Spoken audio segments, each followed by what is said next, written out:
Hi friends, welcome to our home. I'd be glad if you could join me in making some pizza from scratch and baking it in a cast iron pan. I need to give the stove and counter a wipe down, and I'd love to share some scripture and reflection with you. Like and subscribe if you enjoy this video, and thank you for your encouragement. I'll be using this channel for discussing biblical womanhood and homemaking, doing clean with me and decluttering videos, sharing scriptures and my testimony, and how God's working in my life, cooking delicious recipes, creating calming art, and enjoying a beautiful, simple life. If that sounds like something you're interested in, kindly subscribe and hit the bell to know when I post a new video. If there's anything specific you want me to cover, a recipe you want me to try, or a topic you're curious about, let me know in the comments. You can also find us on Rumble. Thanks for coming along with me today. I find it a little easier to do some of the tedious tasks if someone's working alongside me. So if your kitchen needs a wipe down or your dishes are piled up and you don't want to do them alone, let's tackle this together. This video should be just long enough to give the kitchen a tidy before we dive into making a pizza. I like having a few minutes to do a reset in an area in our home, to really open things up, clear the debris, and start fresh. It's nice to slow down and put my focus back on what really matters, reminding myself that these are the priorities, not the distraction. It allows me to cleanse my thoughts and focus on the things I've been blessed with. It's easy to feel flustered when it seems like my to-do list is piling up and the got done list seems so short. There are times I get so frustrated with the chores I have to do over and over, while there are other projects and tasks that have been waiting for me to get to them. Sometimes it can be really overwhelming. I forget that these chores are gifts. Times like this, I picture the Proverbs 31 woman, and I wonder how she did it all. The thing is, I'm starting to recognize that I'm still growing and learning. I'm sure the woman in the proverb didn't just wake up one day and smash it. She probably had to build up to that level of productivity. She had to learn new skills, and she definitely had to practice to get better at them. She had to figure out how to balance her time, prioritize, and delegate. I wonder if maybe she had a mentor or a teacher. Did she do all of the things listed in a single day? Even if she did, being totally honest with myself, I know I can't. Yet. I have to give myself grace. I'm learning to accept that there really is only so much I can complete in a day, and that it's okay to come back to it tomorrow. It's okay to set the chore aside and play with my child, or read a book with her. It's essential that I take time and rest, and read scripture and spend time with the Lord. I'm trying to embrace the idea that our home doesn't have to be perfect. It's our home, and it works for us. It's meant to be a place of peace and comfort, and being stressed and anxious doesn't help me achieve that. Worrying about a task does nothing toward getting it done.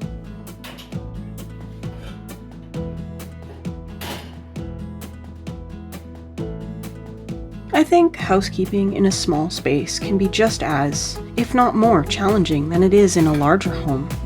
We've been on a constant decluttering journey for the past few years, and despite that we have cleared so much out, I still feel like we don't have enough room to store things so they're accessible. I still feel like we're living in clutter. We're constantly bringing new things in just as much as letting old stuff out. Having that cluttered, cramped feeling can really hinder my motivation. I feel defeated and stuck in a tedious loop. A slightly cluttered area becomes a massive pile if I'm not on top of it. There's no room or closet I can shove the mess in and close the door so I don't have to see it. I find I have to vacuum and sweep so much more frequently than I did in a larger home.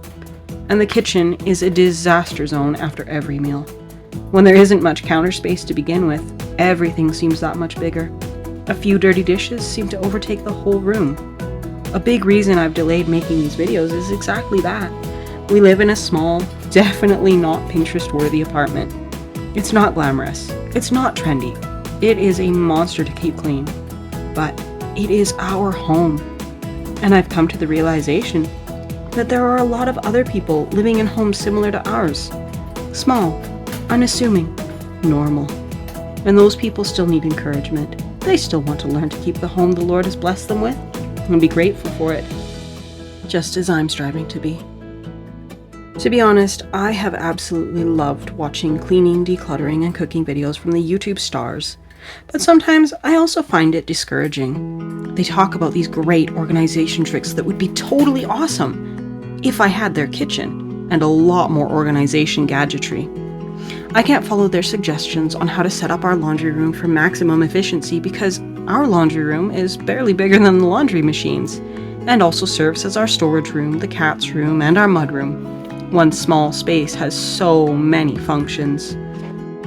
Their beautiful, expansive homes make me feel insecure about our own humble abode, and I'm really trying to make gratefulness in the moment a habit. The truth is, those videos can give me some great tips, but often I just have to figure out how to make the rooms and zones work for us. I know this will be a lifelong process as things are constantly changing, but that's okay. If you're like me and live in a smaller home, then I hope you find encouragement here. You don't have to have a mansion to have a clean home or to enjoy homemaking. We are called to be stewards of what God has given us, no matter how big or small. It's a blessing, and with perseverance comes strength of character. Regardless of the size of your home, if you've fallen into a season of discouragement, if you feel like you've been trapped in a cycle of overwhelm and procrastination, if you just don't know where to start, or if you're just behind and need a bit of an accountability partner to keep you on task, I'd be so grateful if you would hit the subscribe button and come along with me in the next videos. You are not alone. Yes, it can be daunting, but we can do this. Keep leaning on the Lord for your strength and hope. Proverbs 3:1 says that if we set our eyes on the Lord, He will direct our paths. He gave us this calling, and He's the one who equips us for success.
If you've stuck with me this far, thank you!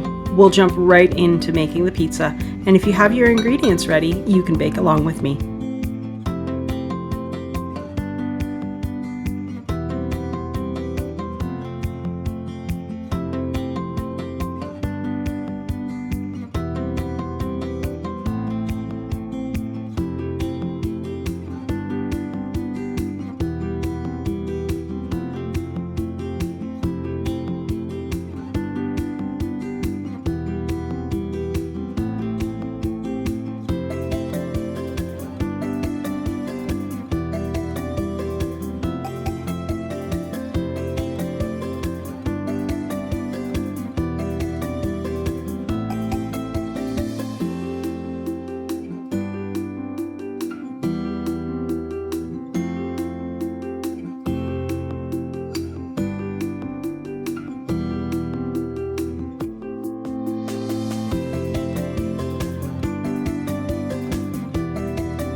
My dough came out a bit rough here, partly because of the whole wheat flour, and partly because my usually humid kitchen was rather dry and cold this time.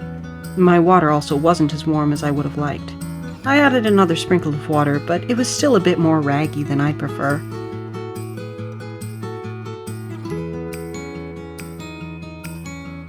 I'm coating the bowl with a generous layer of olive oil.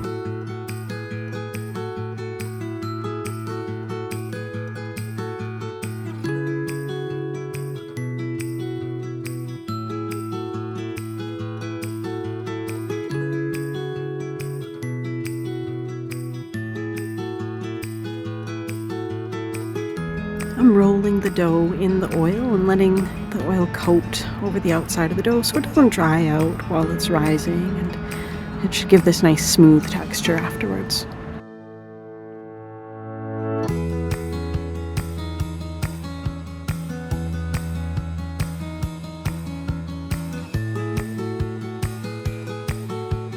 I'm gonna put this in the oven with the light on.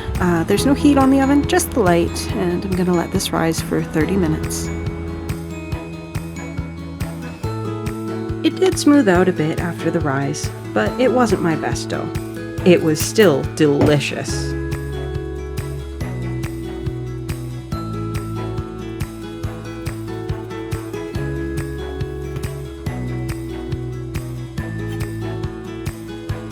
I prefer a thin crust, so I'm cutting the dough in half, and I'll save one portion for later. You can freeze the dough for about 3 months, or keep it in the fridge for about 3 days. If you like a thick and fluffy crust, don't cut the dough, just use a bigger pan and stretch it out really well. You can use a rolling pin, which is really helpful if it's been refrigerated or thawed, or you can stretch it out by hand. Doing it by hand is fun and relaxing to me, but the rolling pin will give a more uniform crust.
With cast iron, it's important to preheat the pan, especially with something you want crispy. That extra time on the heat really helps it crisp without burning or sticking to the pan.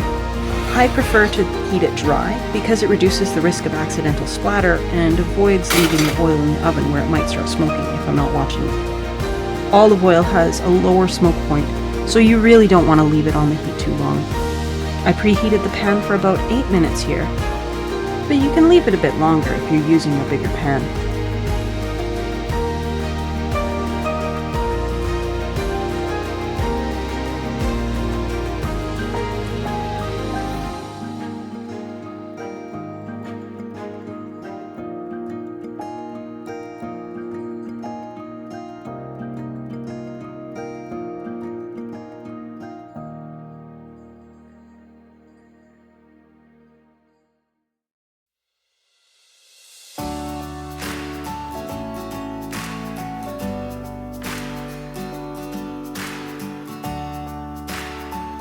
Once the pan is heated, we'll oil it, then lay the crust right in and press it into all the edges. One trick I've learned to help the crust stay thinner under the toppings is to use a fork to poke some holes where the toppings will go. Then we'll spread some olive oil on the dough.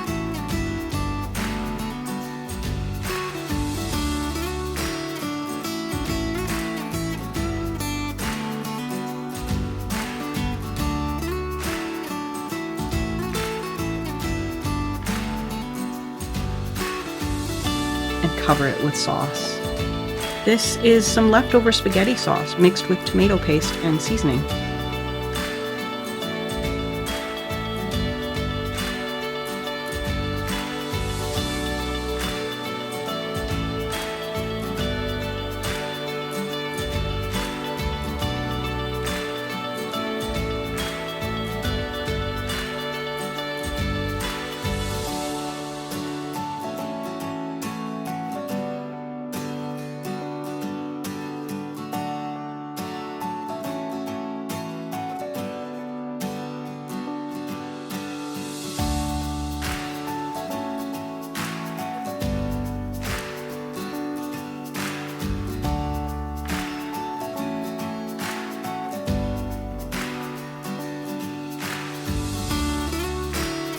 Then I add some spinach.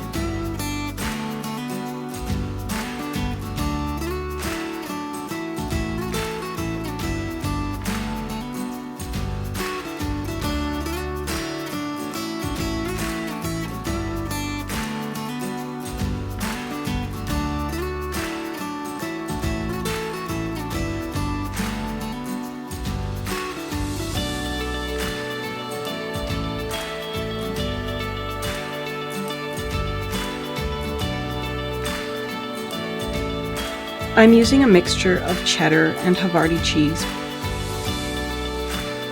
Usually we keep pizza mozzarella around, but this time we decided to get something different, and Havarti is my favorite.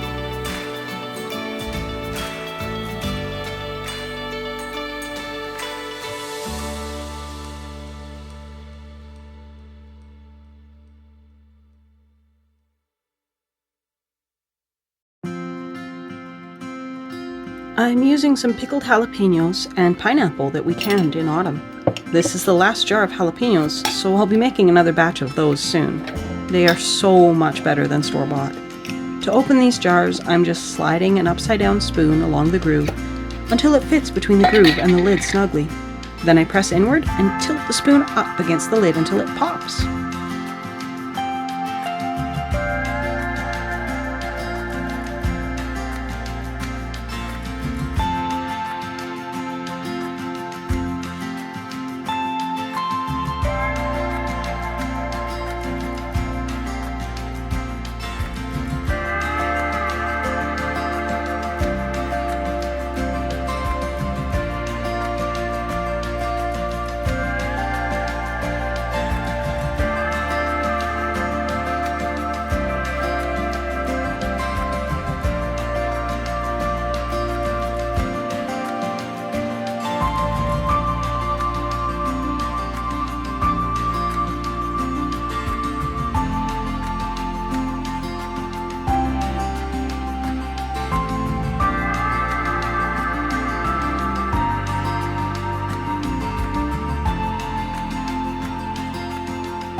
I like putting the pepperoni on top, so it gets nice and crispy.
I ended up baking it at 400 degrees Fahrenheit for about 23 minutes.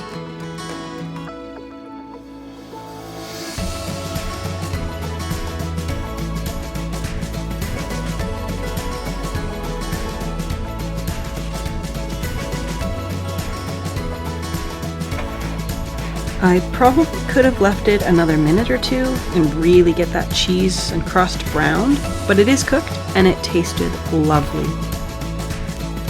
Thanks again for joining me today, and I look forward to seeing you again in the next video.